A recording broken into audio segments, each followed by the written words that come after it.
سید الرسل وخاتم الانبیاء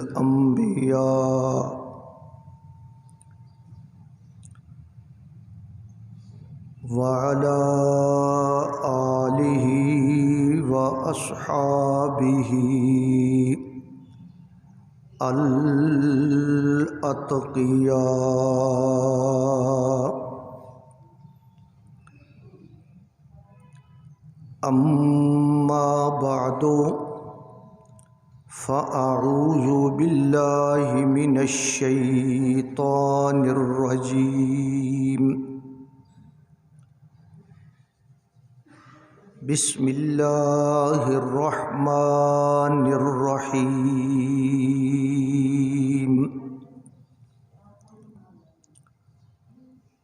وَقُلْ لِعِبَادِي يَقُولُوا الَّتِي هِيَ أَحْسَنُ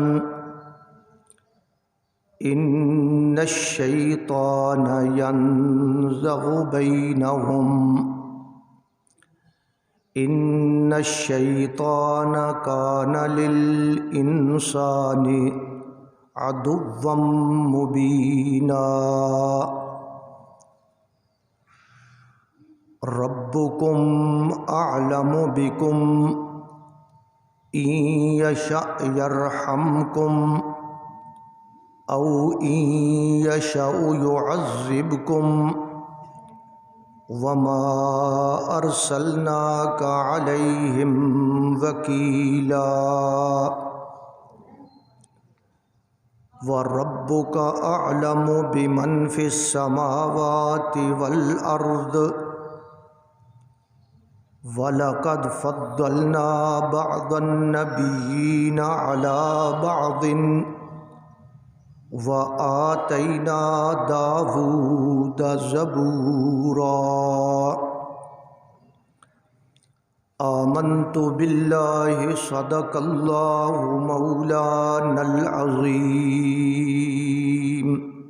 درود پاک پڑھ لیں.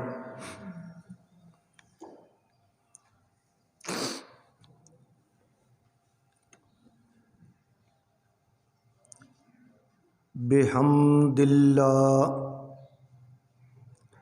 بفضل اللہ. آپ حضرات کی خدمت عالیہ میں قرآن مجید فرقان حمید کا 15واں پارہ اور سورۃ بنی اسرائیل کا ترجمہ عرض کیا جا رہا ہے. پچھلے بیانات میں آپ نے سماعت فرمایا کہ اللہ تبارک و تعالی نے بڑی وضاحت اور صراحت کے ساتھ 4 مسئلے بیان فرمائے ہیں. پہلا مسئلہ توحید کا، دوسرا مسئلہ رسالت کا، تیسرا مسئلہ صداقت قرآن کا، اور چوتھا مسئلہ قیامت کا. آج کی آیات میں اللہ تبارک و تعالی نے اہل اسلام کو، اہل ایمان کو آپس کے اندر گفتگو کرنے کا انداز بیان فرمایا ہے۔ آپس کی گفتگو ہو یا مشرکین کے ساتھ گفتگو ہو، اللہ تبارک و تعالی فرماتے ہیں کہ اس میں اچھا انداز اختیار کرنا چاہیے۔ وَقُلْ لِعِبَادِي يَقُولُوا الَّتِي هِيَ أَحْسَنُ، کہ میرے پیغمبر آپ میرے بندوں کو میرا یہ پیغام پہنچا دیں کہ جب آپس میں گفتگو کریں تو اچھے انداز میں اخلاقیات کا لحاظ رکھتے ہوئے آپس میں گفتگو کریں۔ شیطان ہمارا کھلا دشمن ہے، وہ ہر وقت اسی جستجو میں لگا رہتا ہے کہ کوئی ایسا بہانہ ملے کہ میں اہل ایمان کے اندر جھگڑا، دنگا فساد، لڑائی یہ شروع کرواؤں تاکہ مسلمانوں کا معاشرہ سکھ اور چین سے نہ رہ سکے۔ یہ شیطان کی فطرت ہے، آپس میں لڑانا، اور خاص طور پر اہل ایمان کو، اہل اسلام کو آپس میں لڑانا۔ شیطان یہ لڑائیاں بنوانے میں اپنا بھرپور کردار ادا کر رہا ہے، تو اس کے مقابلے میں، اس کے توڑ کے لیے اللہ تبارک و تعالی نے اہل ایمان کو یہ نصیحت فرمائی کہ تم جب آپس میں بات کرو تو احسن انداز میں بات کرو، اچھے انداز میں بات کرو، اخلاقیات کو مد نظر رکھتے ہوئے بات کرو۔ اگر تم بد اخلاقی کرو گے تو تمہاری آپس میں لڑائی ہوگی، اور جب تمہاری لڑائی ہوگی تو شیطان خوش ہوگا۔ اس لیے اچھے انداز میں گفتگو کرنی چاہیے، اور اگر یہی گفتگو سمجھنے سمجھانے والی گفتگو آپ کفار کے ساتھ کریں، مشرکین کے ساتھ کریں، دوسرے مذاہب اور دوسرے فرقوں کو دعوت دیں، تو اس وقت بھی تمہاری گفتگو اخلاق کے دائرے کے اندر ہونی چاہیے۔ اگر گالی گلوچ تک نوبت آ جائے گی تو پھر وہ سمجھنے سمجھانے والا ماحول ختم ہو جائے گا۔ اس لیے جب کافروں کے ساتھ بھی گفتگو کرو، ادعو الی سبیل ربک بالحکمت والموعظۃ الحسن، والموعظہ، کہ جب تم دعوت دو حکمت کے ساتھ، دلائل کے ساتھ، اگر آپ دلائل کے ساتھ بات کریں گے، اگلا آدمی جو ہے اگر اس کے پاس جواب نہیں بھی ہوگا تو وہ آپ کے ساتھ لڑائی کا بہانہ تلاش نہیں کر سکتا۔ اگر اخلاق سے گری ہوئی بات کریں گے، لڑائی ہو جائے گی، جھگڑا بن جائے گا، اور سارے کا سارا مقصد جو ہے وہ فوت ہو جائے گا۔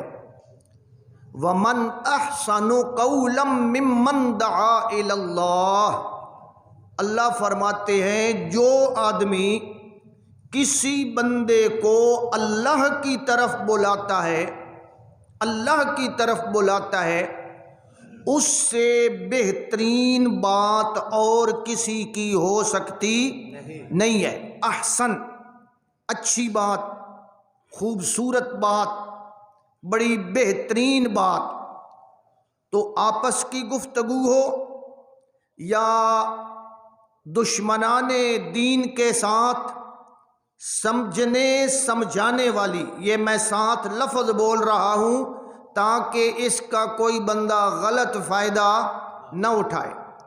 سمجھنے سمجھانے کے ماحول میں گفتگو ہو تو پھر کافروں کے ساتھ بھی، مشرکوں کے ساتھ بھی، ہندوؤں اور عیسائیوں اور یہودیوں کے ساتھ بھی با اخلاق انداز میں گفتگو کرنی چاہیے تاکہ شیطان کو موقع نہ ملے۔ اور اگر دشمنوں کے ساتھ ماحول ہو لڑائی کا، ماحول ہو جہاد کا، تو پھر کیا کرنا چاہیے؟ پھر بھی اچھے انداز میں فرمایا یا ایھا النبی جاہد الکفار والمنافقین واغلظ علیہم، کہ میرے پیغمبر جب جہاد کی نوبت آئے، قتل و قتال کی نوبت آئے، اس وقت کافروں کے ساتھ جہاد کیجئے، واغلظ علیہم، اور ان کے ساتھ سختی برتیے۔ یہ سختی برتنے کا حکم کون دے رہا ہے؟ اللہ۔ لیکن موقع کی بات ہے، جب وہ موقع ہو۔ ایک موقع یہ بھی ہے کہ تم اچھے انداز میں گفتگو کرو، اور ایک موقع یہ بھی ہے وَقَاتِلُوهُمْ، تم ان کے ساتھ لڑائی کرو، ان کو مارو، ان کے ٹکڑے ٹکڑے کر دو، جہاں بھی ان کو پاؤ ان کو ٹکڑے ٹکڑے کر دو۔ تو یہ دونوں حکم اللہ نے قرآن مجید میں بیان فرمائے ہیں، دونوں موقع پر۔ اس لیے دونوں کا موقع الگ الگ ہے۔ جب سمجھنے سمجھانے کی بات ہو اس وقت سمجھائیں ان کو، بات صحیح انداز میں کریں، لیکن سمجھنے سمجھانے میں اچھے انداز اختیار کرنے کا مطلب پھر سمجھیں۔ اچھا انداز اختیار کرنے کا یہ مطلب نہیں ہے کہ ان کی منتیں شروع کر دیں، ان کے سامنے ہاتھ جوڑنا شروع کر دیں، ان کے پاؤں پڑنا شروع کر دیں، ان کی داڑھی کو ہاتھ لگانا شروع کر دیں۔ نہیں، بالحکمت، دلائل کے ساتھ، اچھے دلائل کے ساتھ ان کو دعوت دو، اور اگر وہ بات مان رہے ہیں، سمجھ رہے ہیں، ٹھیک ہے، لیکن تمہارا کام کیا ہے؟ ان تک بات پہنچا دینا۔ ان الشیطان ینزغ بینہم، شیطان تمہارے درمیان جھگڑا ڈالنا چاہتا ہے، یہ سارے کے سارے نظام کو بگاڑنا چاہتا ہے۔ ان الشیطان کان للانسان عدوا مبینا، شیطان تو انسان کا بڑا کھلا دشمن ہے، واضح دشمن ہے۔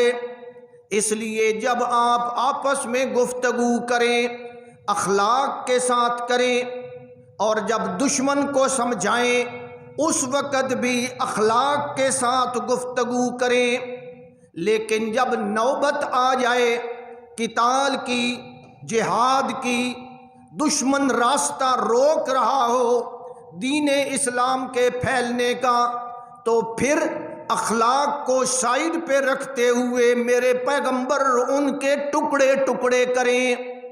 وقاتلوہم، ان کے ساتھ لڑائی کرو اور ان کے جناب رکاوٹ ڈالو، ہر جگہ پہ ہر مورچے پہ بیٹھ کر ان کے ساتھ مقابلہ کرو جب وہ نوبت آئے۔ عمومی انداز میں کیا کرنا چاہیے؟ اچھے اخلاق برتنا چاہیے۔ سیدنا حضرت عمر رضی اللہ تعالی عنہ، ان کی طبیعت جلالی تھی۔ ایک دفعہ کسی آدمی نے ان کو جناب گالی دے دی باتوں باتوں میں۔ جب گالی دی تو حضرت عمر رضی اللہ تعالی عنہ نے بھی آگے سے اس کو سخت جواب دیا۔ جب سخت جواب دیا تو اس آدمی کے برادری والے وہ پریشان ہو گئے، انہوں نے کہا جی یہ کیوں، ادھر سے یہ، تو اگر اس طرح کی نوبت آ جاتی تو لڑائی بن جاتی۔ اللہ تبارک و تعالی نے اصول بیان فرمایا کہ ایسے ماحول کو بنانا نہیں چاہیے، اچھے انداز میں گفتگو کرنا چاہیے۔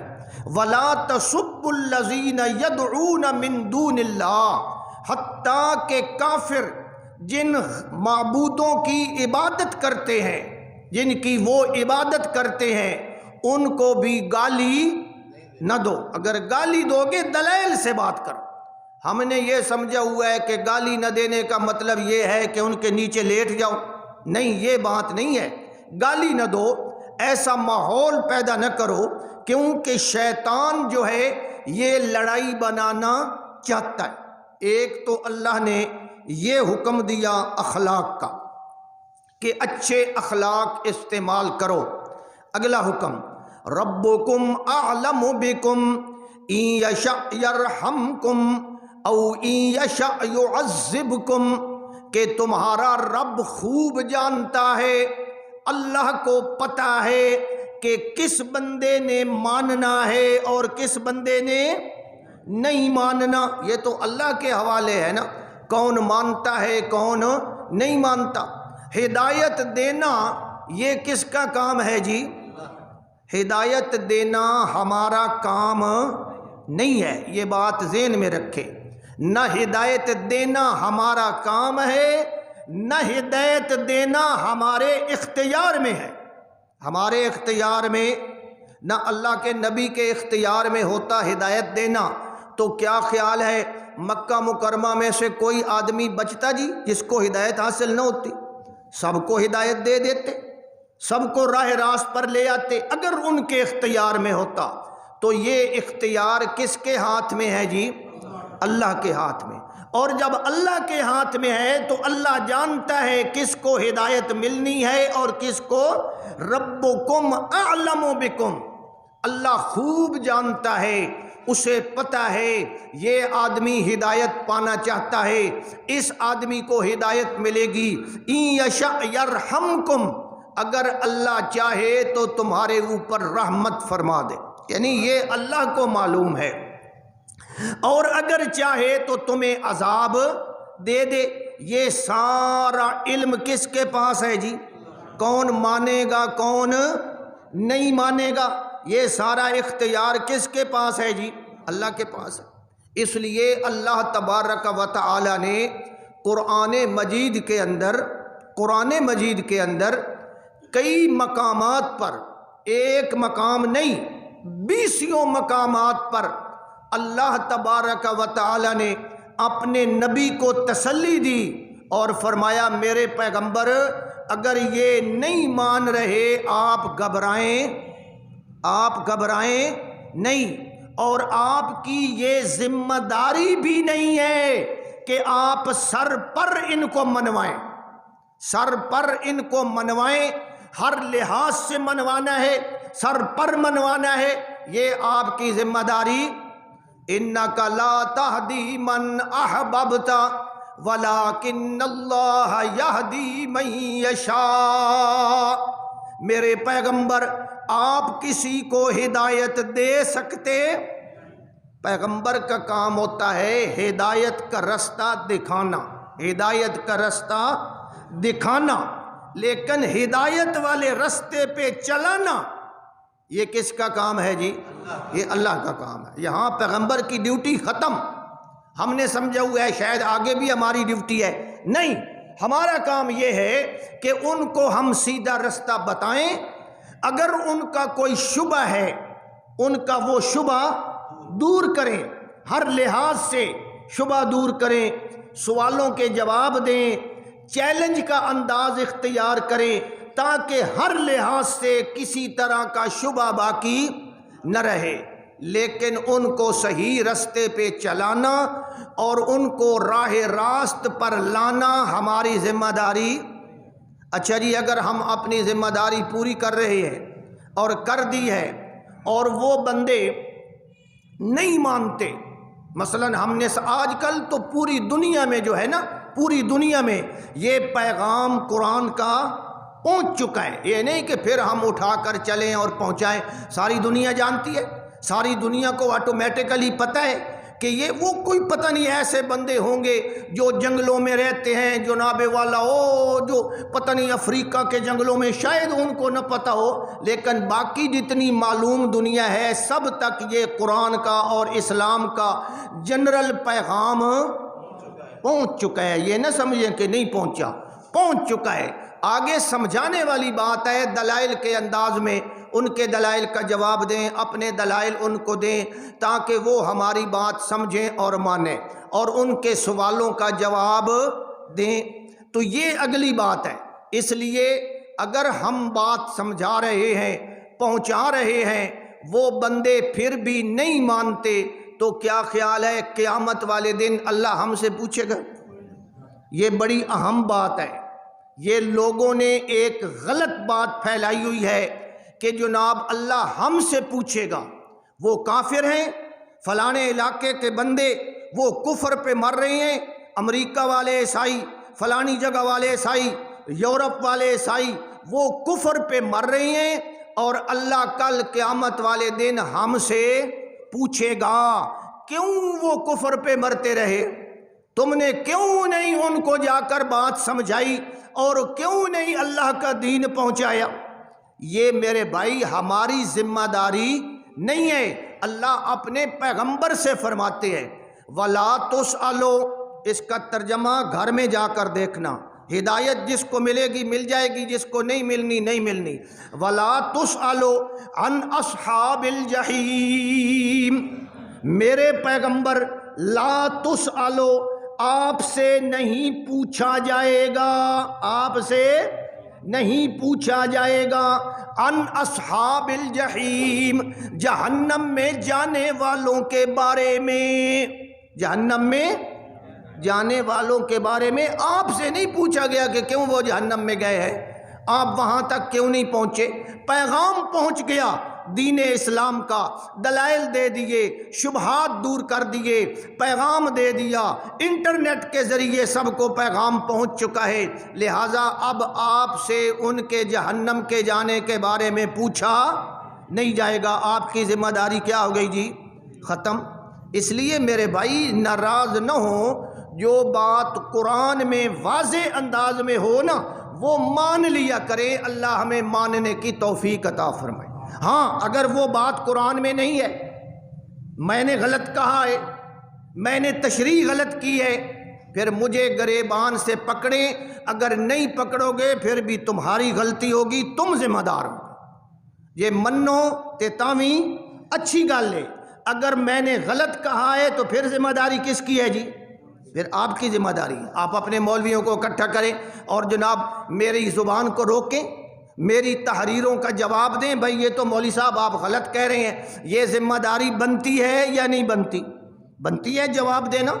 اگر ایک بندہ غلط چیز پھیلا رہا ہے، لوگوں کو غلط گائیڈ کر رہا ہے، اور وہ بار بار کہتا ہے کہ اگر میں غلط ہوں تو مجھے بتاؤ، میں ماننے کے لیے تیار ہوں، وہ ضد بھی نہیں کرتا، وہ کہتا ہے یار اگر میں غلط ہوں نا تو مجھے سمجھائیں، میں سمجھنے کے لیے، پھر بھی اگر آپ ان کو نہ سمجھائیں تو اب کل خدا کی عدالت میں ذمہ دار کون ہوگا؟ تم ہوگے وہ بندہ نہیں ہوگا، یہ بات سمجھیں۔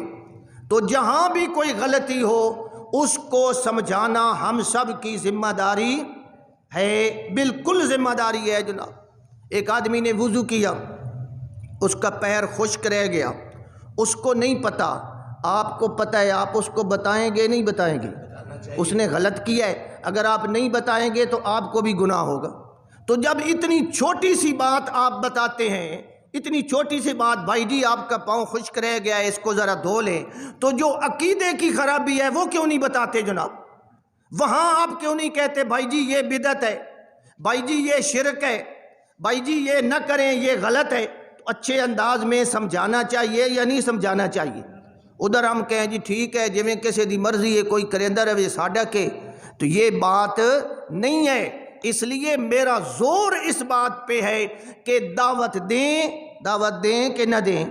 دعوت دیں، تبلیغ کریں، تبلیغ کریں، تبلیغ کریں، اور دین کی بات آگے پہنچائیں، اچھی بات پہنچائیں اور بری بات سے لوگوں کو منع، یہ ہم سب کی ذمہ داری ہے۔ اور میں یہ بار بار کہہ رہا ہوں، پھر بھی آپ کہتے ہیں مولوی صاحب تبلیغ کو نہیں مانتے، مولوی صاحب تبلیغ کو، تو یہ شرارت ہے، شیطانیت ہے، دجالیت ہے۔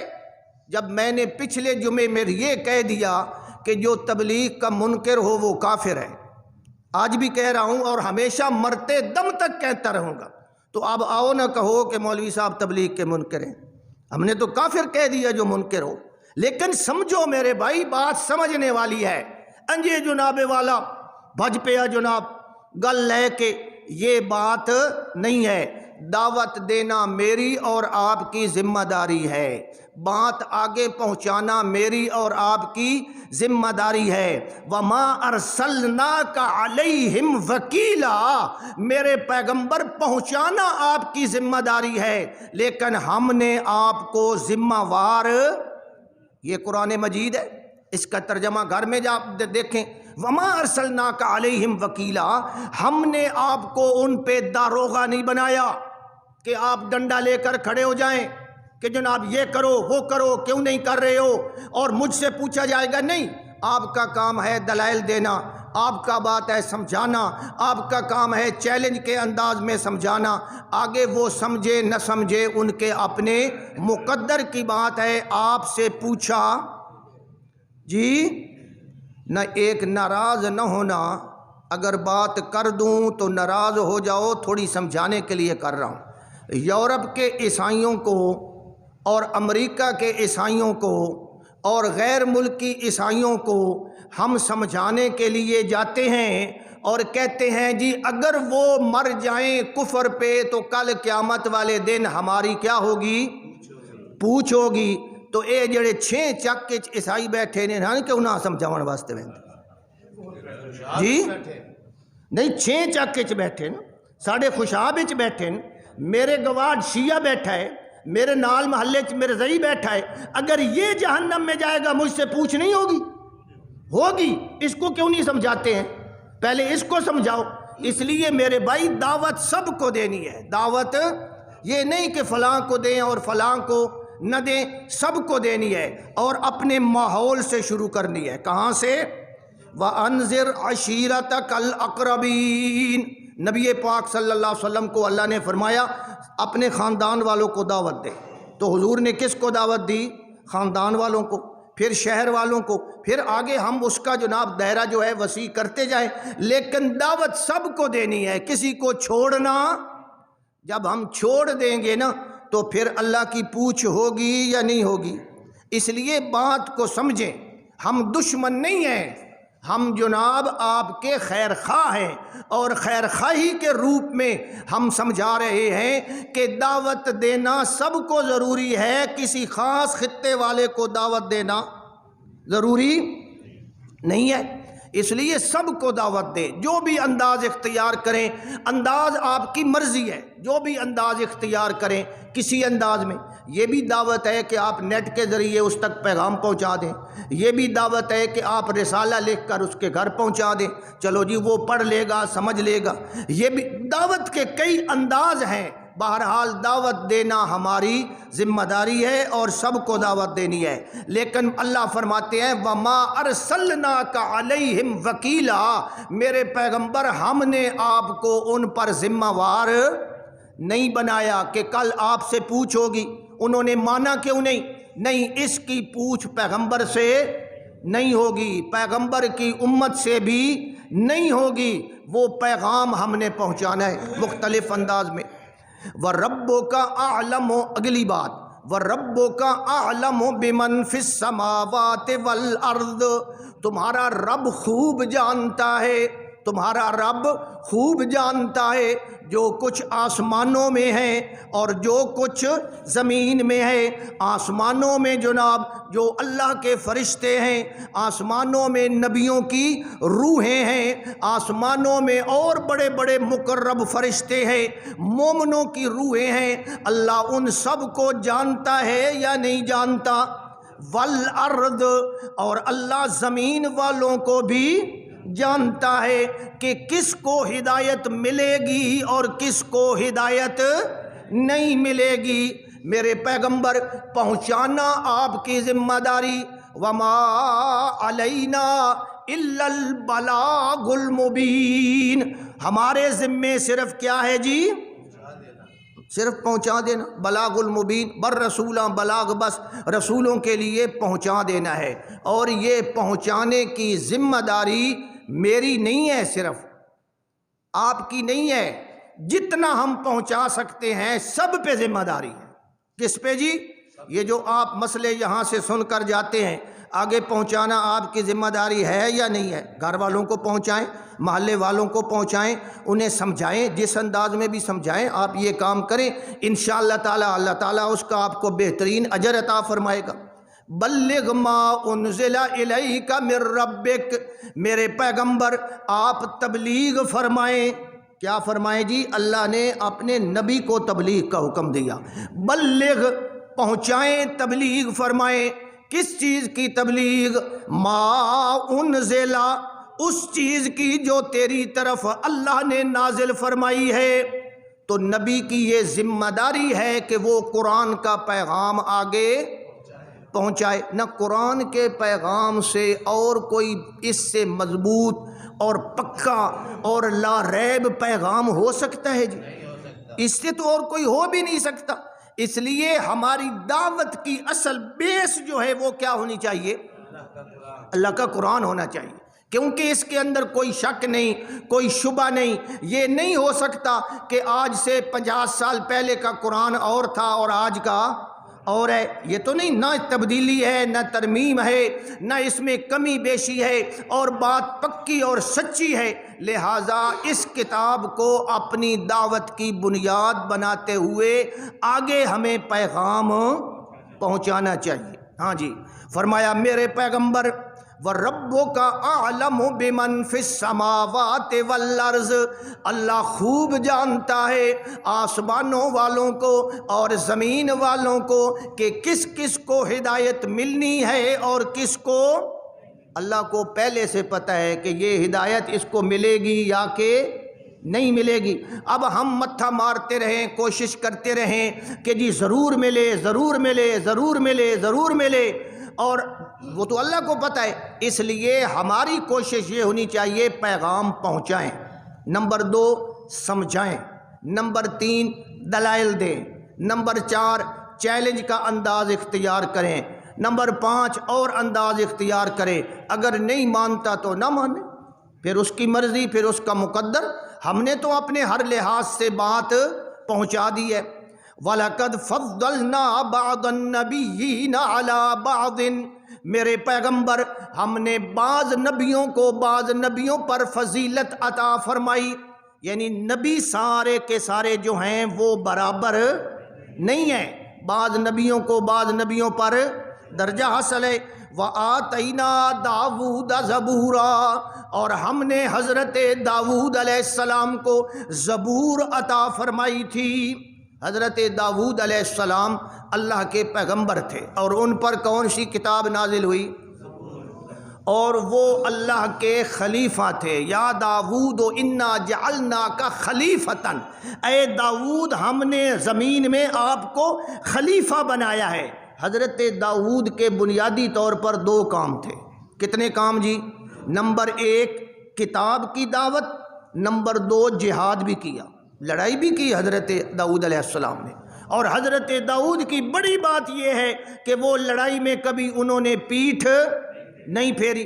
تو حضرت داؤد کتاب کی بھی تبلیغ کرتے ہیں اور جہاد بھی کرتے ہیں. فرمایا یہ آخری پیغمبر امام الانبیاء حضرت محمد الرسول اللہ صلی اللہ علیہ وسلم، ان کی بھی یہی حالت ہے.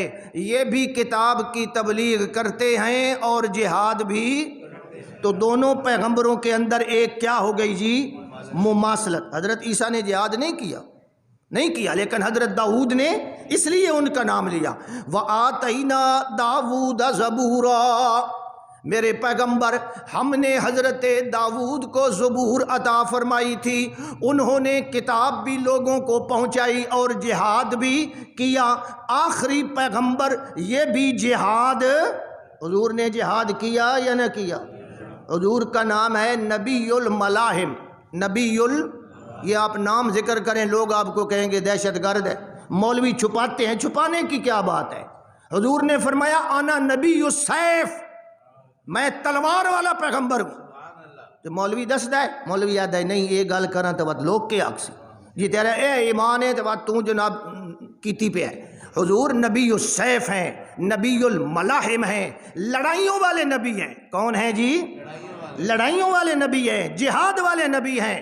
آپ نے جہاد کیا اور کافروں کے ٹکڑے ٹکڑے کیے جناب. تو یہ بھی حضور کا اسوہ ہے. ضرورت پڑے تو اپنانا چاہیے یا نہیں اپنانا چاہیے؟ جب ضرورت پڑے یہ بھی اپنانا ہے. نہیں اپنائیں گے تو پھر کیا بنائے گا؟ آگے اللہ نے ایک اور انداز اختیار کیا. قُلِ ادْعُوا الَّذِينَ زَعَمْتُمْ، اب یہ انداز بدل رہا ہے انداز. قُلِ ادْعُوا الَّذِينَ زَعَمْتُمْ مِن دُونِهِ، میرے پیغمبر جب آپ نے ان کو سمجھانے کے باوجود وہ نہیں سمجھ رہے، نہیں مان رہے، تو اب ایک اور انداز اختیار کیجئے. یہ کون سا انداز ہے جی؟ چیلنج کا. اور یہ کس نے بتایا ہے چیلنج والا انداز؟ اب آپ اگر کسی کو چیلنج دیں تو وہ لوگ کہیں گے مولوی تو شرارتی ہے، یہ چیلنج دیتا ہے. تو قرآن میں چیلنج ہے میرے بھائی، پھر قرآن پر بھی فتویٰ لگائے. قُلِ ادْعُوا الَّذِينَ، میرے پیغمبر اعلان فرما دیں ادْعُوا الَّذِينَ زَعَمْتُم مِّن دُونِهِ، او مشرکو، او کافرو، جن ہستیوں کو تم اللہ کے ماں سوا نفع نقصان کا اختیار دیتے ہو، ان کو اپنا مشکل کشا اور حاجت روا مانتے ہو، ادْعُوا الَّذِينَ، ان کو پکار کر دیکھو، ان کو پکار کر دیکھو، بے شک ان کو پکار کر دیکھ لو. فلا یملکون کشف الضر عنکم ولا تحویلا، وہ تمہاری کسی مشکل کو حل کر سکیں گے. یہ اللہ نے چیلنج کا انداز دیا کہ پکارو ان کو، یہ سامنے بات ہے، پکارو. اگر وہ جواب دیتے ہیں تو کیا خیال ہے جی وہ جواب دیں گے؟ ان تک پکار ہماری پہنچے گی؟ جو فوت ہو چکے ہیں انہاں تک تے انج نہیں پہنچتی، تے جڑے زندے ہیں وہ دور ہیں اور ان تک بھی نہیں پہنچتی. قُلِ ادْعُوا الَّذِينَ زَعَمْتُم مِّن دُونِهِ فَلَا يَمْلِكُونَ كَشْفَ الضُّرِّ، وہ تمہاری مشکل حل کرنے کا اختیار. کہاں گئے وہ جو کہتے ہیں جی فلانا مشکل کشا ہے، فلانا حاجت روا ہے، فلانے نے میری، اللہ فرماتے ہیں وہ تمہاری مشکل کو حل کرنے کا اختیار ولا تحویلا، نہ بدلنے کا اختیار رکھتے ہیں. ان کو کوئی اختیار، اچھا مشکل تو بعد میں حل کریں گے، ہماری پکار ان تک پہنچتی ہے. یہ فرشتے جو ہیں حضرت جبرائیل ہیں، میکائیل ہیں، یہ زندہ ہیں یا فوت ہو چکے ہیں؟ یا ان تک تو ہماری پکار پہنچتی ہوگی، ان تک بھی نہیں پہنچتی. یہ بات سمجھیں. حضرت عیسیٰ زندہ ہیں یا فوت ہو چکے ہیں؟ زندہ ہیں، ان تک تو ہماری پکار پہنچتی ہوگی. زندہ ہیں، چلو جی باقی تو فوت ہو گئے ہیں. اسی لیے اللہ نے قرآن میں حضرت عیسیٰ سے سوال کیا قیامت والے دن، اور فرمایا میرے پیغمبر آپ جواب دیں۔ لوگ تو آدھا ہے نا فوت ہویا نو پتہ ہے، فوت ہویا نو ساڈے اعمال دا پتہ ہے۔ اتھے ایک مولوی صاحب آئے، بہت بڑی ہستی ہے جناب، آئے تو انہاں ساڈی مسجد وچ ایہو مسئلہ کیتا کہ نبی پاک نو ساڈے حالات دا پتہ ہے تو خوش پے ہوندے روزے وچ۔ میں وجلے دلائل دیتے نا جناب، ہر شے پوچھے ہو گئے، ہن دیو جواب، دین کی بات ہے جواب دیں، تو وہ جواب کوئی نہیں ہے۔ اس لیے حضرت عیسیٰ سے اللہ قیامت والے دن سوال کریں گے، اَأَنْتَ قُلْتَ لِلنَّاسِ اتَّخِذُونِي وَأُمِّيَ إِلَٰهَيْنِ مِن دُونِ اللَّهِ، اے میرے پیغمبر حضرت عیسیٰ علیہ السلام، کیا آپ نے کہا تھا؟ حضرت عیسیٰ کا بڑا لمبا جواب ہے، اور اس میں سے ایک ٹکڑا یہ ہے، حضرت عیسیٰ فرماتے ہیں وَكُنْتُ عَلَيْهِمْ شَهِيدًا مَا دُمْتُ فِيهِمْ، میرے اللہ جب تک میں ان کے اندر رہا ان کی نگرانی کرتا رہا۔ فَلَمَّا تَوَفَّيْتَنِي، جب تو نے مجھے اوپر اٹھا لیا، كُنْتَ أَنْتَ تو ہے، صرف تو ہے، الرقیب علیہم، ان کی نگرانی کرنے والا، ان کو دیکھنے والا، ان کے حالات جاننے والا۔ تو حضرت عیسیٰ آسمانوں پر زندہ ہے، کیا ان کو پتہ ہے عیسائی یہ کر رہے ہیں؟ عیسائی کرسمس منا رہے ہیں، یہ کوئی پتہ نہیں ہے یہ کس کو، کیونکہ حضرت عیسیٰ دور ہیں، ما تحت الاسباب جانتے نہیں، اسباب تو ہیں ہی نہیں، ما فوق الاسباب جانتے نہیں۔ بلکہ میرے بھائی حضرت عیسیٰ کی تو اور بات ہے، اللہ قیامت والے دن سب پیغمبروں سے سوال کرے گا، سب پیغمبروں سے۔ یوم یجمع اللہ الرسل، اللہ سب نبیوں کو جمع کرے گا اور فرمائے گا، پوچھے گا، قرآن کی آیت ہے، غلط کہوں تو میرا گریبان پکڑیں، اگر صحیح کہوں تو پھر ضد چھوڑ دیں اور مان جائیں، ضد چھوڑ دیں اور مان جائیں۔ فائدہ آپ کا اپنا ہے، فائدہ آپ کا اپنا ہے۔ ہاں جی، اللہ تعالیٰ فرماتے ہیں یوم یجمع اللہ الرسل، میں سب نبیوں کو جمع کروں گا اور ان سے پوچھوں گا ماذا اجبتم، میرے پیغمبروں مجھے یہ بتاؤ تمہاری قوموں نے ماذا اجبتم، اس کا معنی جو مفسرین نے کیا ہے ماذا عملوا بعدکم، تمہاری قوموں نے، تمہارے امتیوں نے تمہارے بعد کیا کیا تھا، تمہارے بعد ماذا عملوا بعدکم، انہوں نے تمہارے بعد کیا کیا تمہارے ساتھ، تمہاری دعوت کو مانا یا نہیں مانا۔ تو اللہ کے نبی کیا کہیں گے، قالوا لا علم لنا، قالوا لا علم لنا، مولا ہمیں پتہ بعد کے حالات کا ہمیں پتہ۔ اے آدھے جی نبی پاک روزے دے وچ خوش ہو رہے ہیں، وہ ویکھ رہے ہیں، وہ جان رہے ہیں، وہ یہ کر رہے ہیں، اور میرے بھائی جو فوت ہو گیا وہ ہمارے حالات کو جانتا نہیں ہے۔ یہ قرآن کی آیت ہے، ماذا اجبتم قالوا لا علم لنا انک انت علام الغیوب، مولا غیبوں کو جاننے والا، صرف بعد کے حالات کا ہمیں پتہ۔ نبی پاک صلی اللہ علیہ وسلم قیامت والے دن کھڑے ہوں گے نا، وہ لمبی بات ہے، اب ٹائم ہو گیا ہے، تو وہ جناب کچھ لوگ آئیں گے، اللہ تعالیٰ پردہ حائل کر دے گا، اور پھر حضور علیہ الصلوۃ والسلام فرمائیں گے یا اللہ یہ تو میرے امتی تھے، یہ تو میرے ساتھی تھے، کہاں گئے؟ اللہ تعالیٰ کی طرف سے کہا جائے گا میرے پیغمبر آپ نہیں جانتے انہوں نے آپ کے بعد کیا کیا کیا تھا، آپ کے بعد کیا کیا کیا تھا۔ تو بخاری شریف کی حدیث ہے، جب نبی پاک یہ سنیں گے نا اور فرماتے ہیں فَأَقُولُ میں بھی کہوں گا کما قال العبد الصالح، جس طرح اللہ کے بندے حضرت عیسیٰ کہیں گے میں بھی اسی طرح وہاں جواب دوں گا، اور وہ جواب میں کیا دوں گا، وَكُنْتُ عَلَيْهِمْ شَهِيدًا مَا دُمْتُ فِيهِمْ، یا اللہ میں جب تک ان کے اندر رہا ان کی رکھوالی کرتا رہا، نگرانی کرتا رہا، ان کو روکتا رہا، ان کو ٹوکتا رہا، یا اللہ اللہ جب تک ان کے اندر رہا میں اپنی ڈیوٹی دیتا رہا. فلما توفیتنی کنت انت الرقیب علیہم، مولا جب تو نے مجھے اپنے پاس بلا لیا، مجھے وفات دے دی، مجھے موت دے دی، بعد کے حالات کا مجھے پتہ. تو نبی پاک کو بعد کے حالات کا پتہ ہے؟ اے نبی تے رہ پچھے آ دن قبر دے اتے چڑی تے چڑا بیٹھا ہوئے تاں بھی جان دین. انا للہ و انا الیہ راجعون. اللہ عمل کی توفیق عطا فرمائے.